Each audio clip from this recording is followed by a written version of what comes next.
എല്ലാ കമ്പനിയിലും എല്ലാ ഓഫീസുകളിലും ഒരു ചൊറ ചെങ്ങായി ഉണ്ടാവും. അയാളെ ആറ്റിറ്റ്യൂഡ് അല്ലെങ്കിൽ അയാളെ മിസ്ബിഹേവിങ് അത് ആ കമ്പനീനെ മൊത്തത്തിലും ഓപ്പറേഷനിലും അതേപോലെ അതിന്റെ ഗുഡ് വില്ലിന്റെ പേരിലടക്കം മാറ്റങ്ങൾ ഉണ്ടാക്കാവുന്ന ഇമ്പാക്ട് ഉണ്ടാക്കാവുന്ന രീതിയിലുള്ള ഒരു വ്യക്തിയായിരിക്കും. അല്ലെങ്കിൽ ചിലപ്പോൾ കുറച്ച് മുന്നുള്ള ആളായിരിക്കും. എങ്കിൽ പോലും ചില സമയത്ത് അവർക്ക് ഒരു ഓവർ കോൺഫിഡൻസ് വരാണ്ട് ഞങ്ങൾ ഇവിടുത്തെ ഒരു സംഭവമാണെന്നുള്ളത്. അത്തരത്തിൽ വരുമ്പം ആരെങ്കിലും എന്തെങ്കിലും ഒരു പ്രശ്നം ഉണ്ടാക്കുമ്പോഴായിരിക്കും ആ പണി കിട്ടുക. റീസെന്റ് ഇവിടെ ഒരു ഫേമസ് ഹോസ്പിറ്റലിൽ പനി തലവേദനയായിട്ട് ഞാൻ കാണിക്കാൻ പോയി. അങ്ങനെ രജിസ്ട്രേഷന് മാത്രം ഏകദേശം 40 മിനിറ്റ് എടുത്ത്. അതിന് ടോക്കൺ തന്ന് അത് കഴിഞ്ഞതിന് ശേഷം പിന്നെ നമ്മൾ അസസ്മെന്റ് ഉണ്ടല്ലോ, നമ്മളെ വെയിറ്റ്, ഹൈറ്റ്, ടെമ്പറേച്ചർ, BP ഒക്കെ ചെക്ക് ചെയ്യുന്നത്. അവിടെ എത്തിയപ്പം വീണ്ടും 1 മണിക്കൂറായി. അത് കഴിഞ്ഞ് ഡോക്ടറിന്റെ റൂമിന്റെ ഫ്രണ്ടിലെത്തി. ഡോക്ടർ 1 മണിക്കൂറായിട്ടും ടോക്കൺ വിളിക്കുന്നുണ്ട്, 1-2 ആളെ വിളിക്കും, പിന്നെയും കുറേ സമയം കഴിയും. അങ്ങനെ ഞാൻ എന്ത് ചെയ്ത്, നേരെ ഓൺലൈനിൽ കയറി അവരെ കംപ്ലൈന്റ് പ്ലാറ്റ്ഫോമിൽ അങ്ങോട്ട് രജിസ്റ്റർ ചെയ്ത്. ഒരു 15 മിനിറ്റ് ആയിട്ടില്ല, അവിടുന്ന് ക്വാളിറ്റി ആ ഹെഡ് ഓഫീസിൽ നിന്ന് അവരെ സബ് ഓഫീസിലേക്ക് വിളിച്ച് അവിടുന്ന് ക്വാളിറ്റീൻ്റെ ആൾ വന്ന് എന്നോട് സംസാരിച്ച് എന്താണ് ഏതാണ്. ഞാൻ പറഞ്ഞേ, ഞങ്ങൾ പേഷ്യൻസ് ആണ്, ഇത്രയധികം ആൾക്കാർ ഇവിടെ ഉണ്ട്.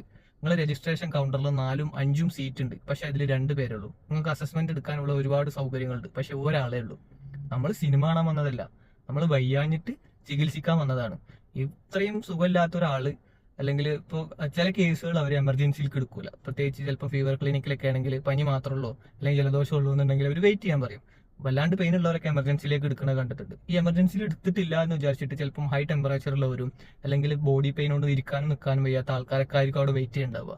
നിങ്ങൾ ഒരു മൈൻഡും ചെയ്യാതെ 3-4 മണിക്കൂർ കഴിഞ്ഞിട്ട് ഒരാളെ കൊണ്ടുപോയി കാണിക്കാന്ന് പറഞ്ഞാൽ എന്ത് രീതിയാണത്?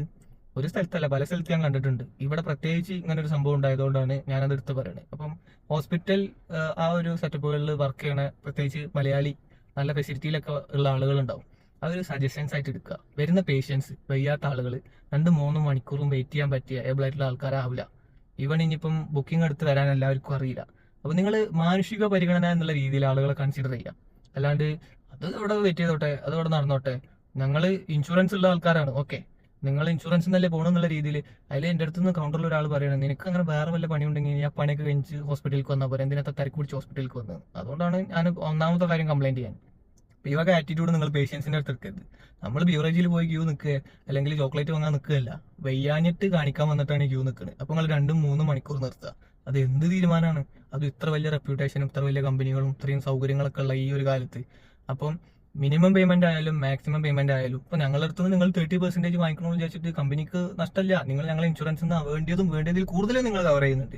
അതൊക്കെ ഇവിടെ എല്ലാ ഇതിലും എല്ലാ വെബ്സൈറ്റിലും ഇപ്പോൾ അവൈലബിൾ ആണ്. ഈവൻ ഡമാൻ അടക്കം നിങ്ങൾ എത്ര ക്ലെയിം ചെയ്തിട്ടുണ്ട്, ഒരു മാസത്തിൽ നമുക്ക് എത്ര വന്നിട്ടുണ്ട് എന്നുള്ളതൊക്കെ.